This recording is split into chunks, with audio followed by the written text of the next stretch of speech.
ನೂತನವಾಗಿ ವಲಯ ಕಾಂಗ್ರೆಸ್ನ ಅಧ್ಯಕ್ಷರನ್ನಾಗಿ ತಲಪಾಡಿ ವಲಯ ಕ್ಷೇತ್ರಕ್ಕೆ TAT ಖಾದರ್ ತಲಪಾಡಿ ಅವರನ್ನು ಈ ಸಂದರ್ಭದಲ್ಲಿ ನಾನು ಅಭಿನಂದಿಸ್ತೇನೆ.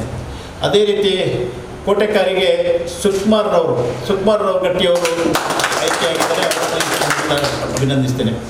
ಅದೇ ರೀತಿ ಸೋಮೇಶ್ವರ ಕ್ಷೇತ್ರಕ್ಕೆ ಶ್ರೀಧರ್ ಆಳ್ವಾರವರು ವಲಯ ಅಧ್ಯಕ್ಷರಾಗಿ ಕೊಣಾಜೆ ಕ್ಷೇತ್ರಕ್ಕೆ ಸನ್ಮಾನ್ಯ ದೇವನ್ ಶೆಟ್ಟಿಯವರನ್ನು ಆಯ್ಕೆ ಮಾಡಲಾಗಿದೆ. ಅವರು ಈಗಾಗಲೇ ಬರಬೇಕಿತ್ತು, ಬರ್ತಾ ಇದ್ದಾರೆ.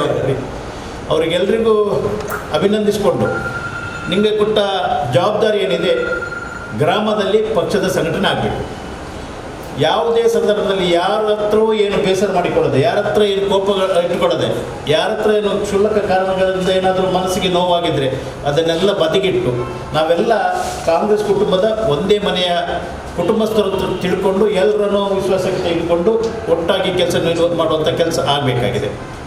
ಗ್ರಾಮ ಮಟ್ಟದಲ್ಲಿ ಗ್ರಾಮದಲ್ಲಿರ್ತಕ್ಕಂಥ ಪ್ರತಿ ಬೂತಿಗೆ 10 ಜನರ ಕಾರ್ಯಪಡೆಯನ್ನು ನೇಮಕ ಮಾಡುವಂಥ ಜವಾಬ್ದಾರಿ ಎಲ್ಲ ವಲಯ ಅಧ್ಯಕ್ಷರುಗಳಿಗಿದೆ. ಪ್ರತಿ ಬೂತ್ ನಿಮ್ಮ ಗ್ರಾಮದಲ್ಲಿ ಎಷ್ಟೆಷ್ಟು ಬೂತ್ ಬರ್ತದೆ ನೋಡಿಕೊಳ್ಳಿ. ಉದಾಹರಣೆಗೆ ಕೋಟೆಕಾರಲ್ಲಿ 17 ಬೂತಿನ ವಾರ್ಡ್. ಅದೇ ರೀತಿ ಸೋಮೇಶ್ವರದಲ್ಲಿ 23 ಇದೆ, ತಲಪಾಡಿಯಲ್ಲಿ 10 ಬೂತ್ ಇದೆ. ಆ ಎಲ್ಲ ಬೂತ್ಗಳಲ್ಲಿ ಕೂಡ ಪ್ರತಿ ಬೂತಲ್ಲಿ ಪ್ರತಿ ವಾರ್ಡಲ್ಲಿ 10 ಜನರ ಕಾಂಗ್ರೆಸ್ ಕಾರ್ಯಕರ್ತರ ಲೀಡರ್ಸ್ ಇದ್ದದ್ದು ಸ್ಟ್ರಾಂಗ್ ಆದ ಕಮಿಟಿ ಬೇಕು. ಮತ್ತೆ ಸೇರಿಸ್ಕೊಳ್ಬೋದು. ಈಗ ತಾನೇ ಕೊಣಾಜೆಯಿಂದ ವಲಯ ಅಧ್ಯಕ್ಷರಾಗಿ ನೇಮಕಗೊಂಡ ಸನ್ಮಾನ್ಯ ದೇವಣ್ಣ ಶೆಟ್ಟಿಯವರು ಆಗಮಿಸಿದ್ದಾರೆ. ಅವರಿಗೆ ಕೂಡ ನಾನು ಅಭಿನಂದಿಸ್ತಿದ್ದೇನೆ. ಅವರು ಕೂಡ ಎಲ್ಲ ಆ ವಲಯದ ಎಲ್ಲ ನಾಯಕರುಗಳನ್ನು ವಿಶ್ವಾಸಕ್ಕೆ ತೆಗೆದುಕೊಂಡು, ಕಿರಿಯ ನಾಯಕರುಗಳನ್ನು ವಿಶ್ವಾಸಕ್ಕೆ ತೆಗೆದುಕೊಂಡು ಕೊಣಾಜೆ ಗ್ರಾಮದಲ್ಲಿ ಎಲ್ಲ ಬೂತ್ಗಳಲ್ಲಿ ಕೂಡ ಕಾಂಗ್ರೆಸ್ ಪಕ್ಷದ ನಿಷ್ಠಾವಂತ ಕಾರ್ಯಕರ್ತರು ಇದ್ದಾರೆ ಅಂತ ತೋರಿಸಿಕೊಟ್ಟು, ಯಾವುದೇ ಚುನಾವಣೆ ಬರಲಿ, ಈಗ ಸದ್ಯಕ್ಕೆ ಇಮಿಡಿಯೇಟ್ ಒಂದು ವಿಧಾನ ಪರಿಷತ್ ಚುನಾವಣೆ ಬರ್ತದೆ, ಆಮೇಲೆ ತಾಲೂಕ್ ಪಂಚಾಯತ್ ಬರ್ತದೆ, ಜಿಲ್ಲಾ ಪಂಚಾಯತ್ ಬರ್ತದೆ. ಎಲ್ಲ ಚುನಾವಣೆಯಲ್ಲಿ ಕೂಡ ಪಕ್ಷದ ಸದಸ್ಯರು ಸಕ್ರಿಯವಾಗಿ ಭಾಗವಹಿಸುವಂತೆ ಆಗಬೇಕು. ಮತ್ತು ಕಡಿಮೆ ಪಕ್ಷ 15 ದಿವಸಕ್ಕೆ ಒಂದು ಸಲ ಅಥವಾ ತಿಂಗಳಿಗೆ ಒಂದು ಸಲ ಪ್ರತಿ ತಿಂಗಳು ವಲಯ ಸಮಿತಿ ಸಭೆ ನಡೆಯಬೇಕು. ಎಲ್ಲ ನಾಯಕರನ್ನು ಕರಿಬೇಕು. ಸಾಧ್ಯವಾದರೆ ಬ್ಲಾಕಿಂದ ಯಾರನ್ನು ನಾವು ಡೆಪ್ಯೂಟ್ ಮಾಡಿದರೆ ಅವರನ್ನು ಕೂಡ ಕರೆಸಿಕೊಂಡು ಸಂಘಟನೆ ಬಗ್ಗೆ ಉತ್ತಮ ರೀತಿಯಲ್ಲಿ ಕೆಲಸ ಮಾಡುವಂಥ ಅವಕಾಶ ಆಗಬೇಕು. ಯಾವುದೇ ಸಂದರ್ಭದಲ್ಲಿ ಕೂಡ ಯಾವುದೇ ಸಂದರ್ಭದಲ್ಲಿ ಯಾರ ನಾಯಕರ ಕೆಲವು ಅಭಿಪ್ರಾಯಗಳು ಕೊಡುವಾಗ ಅಭಿಪ್ರಾಯ ವ್ಯತ್ಯಾಸ ಇದ್ದರೆ ಅದನ್ನು ಕೂತ್ಕೊಂಡು ನಾವು ಬಗೆಹರಿಸಬೇಕು ಹೊರತು ಯಾರ ಮೇಲೂ ಕೋಪ ಇಟ್ಕೊಂಡು ಅವರನ್ನು ದೂರ ಮಾಡೋದಾಗಲಿ, ಇನ್ನೊಬ್ಬರಂತ ಇನ್ನೊಂದು ಮಾತು ಹೇಳೋದಾಗಲಿ ಅದನ್ನೆಲ್ಲ ಇಟ್ಕೊಳ್ಳೋದು. ನಾವೆಲ್ಲ ಒಟ್ಟಾಗಿ ಕೆಲಸ ಮಾಡಬೇಕು.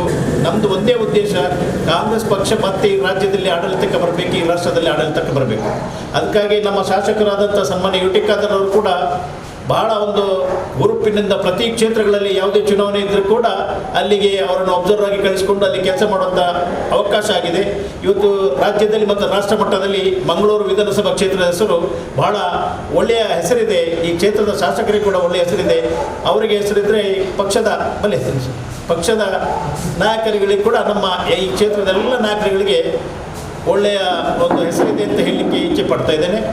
ನಾನು ಈಗಾಗಲೇ ಹೇಳಿದಾಗೆ ತಾವೆಲ್ಲ ಒಟ್ಟಿಗೆ ಸೇರಿಕೊಂಡು ಪಕ್ಷದ ಹಿರಿಯ ಸದಸ್ಯರ ಸಲಹೆಗಳನ್ನು ಪಡೆದು ಯಾವುದೇ ಅಧ್ಯಕ್ಷರು ಕೂಡ, ನಾನು ಅಧ್ಯಕ್ಷ ಅಂತ ಹೇಳಿದುಕೊಳ್ಳೆ ನಾನಾದರೂ ಬ್ಲಾಕ್ ಅಧ್ಯಕ್ಷನಾಗಿದ್ದರೂ ಕೂಡ ನನಗೇನು ದೊಡ್ಡದಾದಂಥ ಇದೇನಿಲ್ಲ ಸ್ಥಾನಮಾನ. ನಾನು ನಿಮ್ಮಾಗೆ ಒಬ್ಬ ಕಾರ್ಯಕರ್ತ, ನಿಮ್ಮಾಗೆ ನನ್ನಾಗೆ ನೀವು ಕೂಡ ವಲಯ ಅಧ್ಯಕ್ಷರು ಕೂಡ ನಿಮ್ಮ ವಲಯದ ನಾಯಕರುಗಳನ್ನು ವಿಶ್ವಾಸಕ್ಕೆ ತೆಗೆದುಕೊಂಡು ಕೆಲಸ ಮಾಡಬೇಕು ಅಂತ ಈ ಸಂದರ್ಭದಲ್ಲಿ ಹೇಳಿಕೊಂಡು ಹೆಚ್ಚಿಗೆ ಏನು ಹೇಳದೆ, ಇನ್ನು ಯಾರಾದರೂ ನಮ್ಮ ನಾಯಕರುಗಳಲ್ಲಿ ಯಾರಾದರೂ ಮಾತಾಡೋದಿದ್ದರೆ 2 ನಿಮಿಷ ಮಾತಾಡಿಕೊಂಡು ಎಲ್ಲರಿಗೊಂದು ಅಭಿನಂದನೆ ಸಲ್ಲಿಸಿ ಮತ್ತೆ ನಾವು ಆದೇಶ ಪತ್ರವನ್ನು ಕೊಡ್ತೇವೆ. ದಯವಿಟ್ಟು ಮುಂದಿನ ದಿನಗಳಲ್ಲಿ ಪ್ರತಿ ತಿಂಗಳಲ್ಲಿ ಒಂದು ಮೀಟಿಂಗ್ ಆ ವಲಯದಲ್ಲಿ ಆಗಬೇಕು. ಯಾವುದೇ ಅಂದರೂ ಕೂಡ ಯಾರನ್ನೂ ಕೂಡ ದೂರ ಇಡಬಾರ್ದು, ಎಲ್ಲರನ್ನೂ ಒಟ್ಟಿಗೆ ಸೇರಿಸಿಕೊಳ್ಬೇಕು. ಯಾವುದೇ ಸಭೆ ಇದ್ದರೂ ಕೂಡ ಅವರಿಗೆ ತಿಳಿಸುವಂಥದ್ದು ಕರ್ತವ್ಯ. ನಿಮಗೆ ಜನರಲ್ ಸೆಕ್ರೆಟರಿಗಳನ್ನು ಅಪಾಯಿಂಟ್ಮೆಂಟ್ ಮಾಡಲಿಕ್ಕಿದೆ, 3 ವೈಸ್ ಪ್ರೆಸಿಡೆಂಟ್, 3 ಜನರಲ್ ಸೆಕ್ರೆಟರಿ, 3 ಸೆಕ್ರೆಟರಿಗಳನ್ನು ಮಾಡಿಕೊಂಡು ಅವರ ಮುಖಾಂತರ ಕೆಲಸ ಮಾಡಿಸಿ ಎಲ್ಲರನ್ನು ಒಂದೊಂದು ವಾರ್ಡ್, ಒಂದು 2 ವಾರ್ಡ್ಗೆ ಡಿವೈಡ್ ಮಾಡಿ ಸಭೆ ಕರೆಯುವಂಥ ವ್ಯವಸ್ಥೆ ಒಟ್ಟಿಗೆ ಮಾಡಿದರೆ ಒಳ್ಳೆಯ ರೀತಿಯಲ್ಲಿ ಕೆಲಸ ಮಾಡಬೇಕು ಅಂತ ನನ್ನ ಮನಸ್ಸಲ್ಲಿ ಏನಿತ್ತು ಅದನ್ನು ತಮ್ಮ ವಲಯ ಅಧ್ಯಕ್ಷರಾಗಿ ನಿಮಗೆ ಯಾವುದನ್ನು ಹೇಳಿದ್ದೇನೆ ಅದನ್ನೆಲ್ಲ ಹೇಳಿದ್ದೇನೆ. ದಯವಿಟ್ಟು ಪಕ್ಷದ ಘನತೆಗೆ ಕುಂದು ಬರುವಂಥ ಕೆಲಸವನ್ನು ಯಾರು ಮಾಡಬೇಡಿ.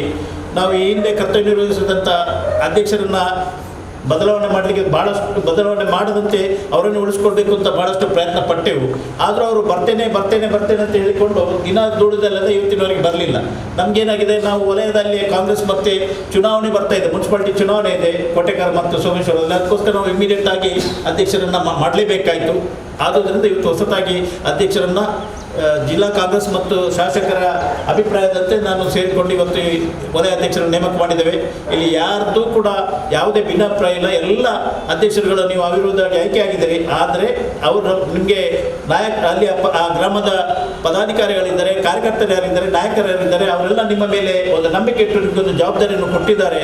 ಆದುದರಿಂದ ನೀವೆಲ್ಲ ಒಟ್ಟಿಗೆ ಸೇರಿಕೊಂಡು ಒಳ್ಳೆಯ ರೀತಿಯಲ್ಲಿ ನಾವು ಕೆಲಸ ಮಾಡಬೇಕಾಗಿದೆ.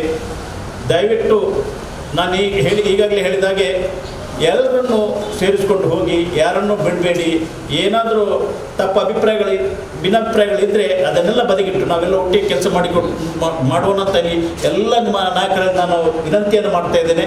ಮತ್ತು ಈ ಉಳ್ಳಾಲ ಬ್ಲಾಕ್ ಕಾಂಗ್ರೆಸ್ಸಲ್ಲಿ ಕಾಂಗ್ರೆಸ್ ಪಕ್ಷ ನಿಮ್ಮೆಲ್ಲರ ನಾಯಕತ್ವದಲ್ಲಿ ಶಾಸಕರಾದ ಟಿ ಖಾದರ್ರವರ ನಾಯಕತ್ವದಲ್ಲಿ ಇವತ್ತು ಈ ಬ್ಲಾಕ್ ಒಳ್ಳೆಯ ಹೆಸರಿದೆ. ಅದನ್ನು ಉಳಿಸಿಕೊಳ್ಳುವಂತೆ ನಾವೆಲ್ಲ ಪ್ರಯತ್ನ ಪಡೋಣ ಅಂತ ಮಗದೊಮ್ಮೆ ನಿಮ್ಮಲ್ಲಿ ವಿನಂತಿಯನ್ನು ಮಾಡಿಕೊಂಡು ಎಲ್ರಿಗೂ ಎಲ್ಲ ಈಗಾಗಲೇ ನೇಮಕಗೊಂಡಂಥ ವಲಯ ಅಧ್ಯಕ್ಷರುಗಳಿಗೆ ಶುಭವಾಗಲಿ ಅಂತ ಹಾರೈಸಿ ನನ್ನೆರಡು ಮಾತನ್ನು ಮುಕ್ತಾಯಗೊಳಿಸ್ತೇನೆ.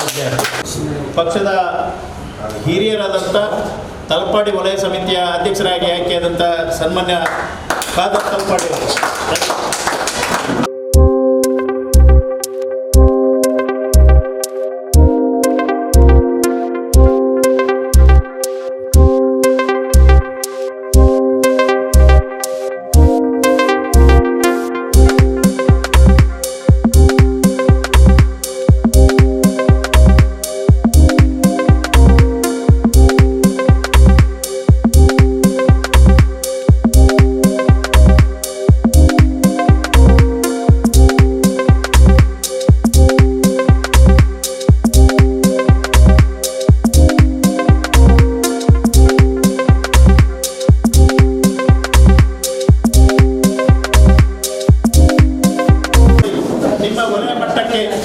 ಉಪಾಧ್ಯಕ್ಷರನ್ನ, 3 ಪ್ರಧಾನ ಕಾರ್ಯದರ್ಶಿಗಳನ್ನು, 3 ಕಾರ್ಯದರ್ಶಿಗಳನ್ನು ನೇಮಕ ಮಾಡಬೇಕು.